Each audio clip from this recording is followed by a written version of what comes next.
bagong organisasyon na may layong ipaalala ang yaman ng kulturang Pilipino kahit pa nandito na sa Canada. At para sa una nilang proyekto, isang kundiman at harana event sa Ontario. May report si Paula Saraza. Who is the Filipino in Canada? And where do Filipinos go? Ito ang mga tanong ng tatlong Filipino-Canadian sa likod ng Likha Filipino Cultural Hub, isang organisasyon na layong magbigay kaalaman at paalala sa mayaman at makulay na kultura at kasaysayan ng pagiging Pilipino. Bukod dun sa need na to make it here in Canada, meron ding need na napapabayaan which is to have pride in your own roots. Aminado sina Paula Jacobs, Nova Reliosa de Leon at Gretchen Mangahas sa lumalaking komunidad sa Canada.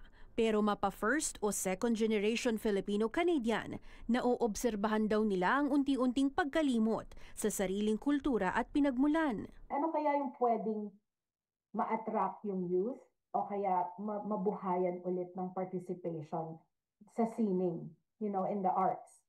So sabi namin, maybe a cultural hub would be the best way to do it, where we gather creatives, artists, cultural group. Isang Salo-Salo Plus program ang inilunsad ng grupo kung saan para sa unang event na partner ang UP Alumni Association of Toronto. Mamayang hating gabi sa tabi ng punong saging.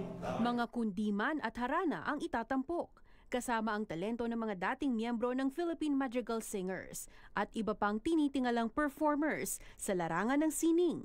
Itong kundiman, harana at iba pa, meron siyang narration of the evolution of traditional Filipino music as told within the context of Philippine history. Kaya meron siyang mas malalim na message. Ilan pang proyekto na bahagi ng programa ang pinaghahandaan na rin ng grupo, tulad ng Cordillera Dance Workshop, Perya Perya, Salin Writing Workshop at Folklore Storytelling.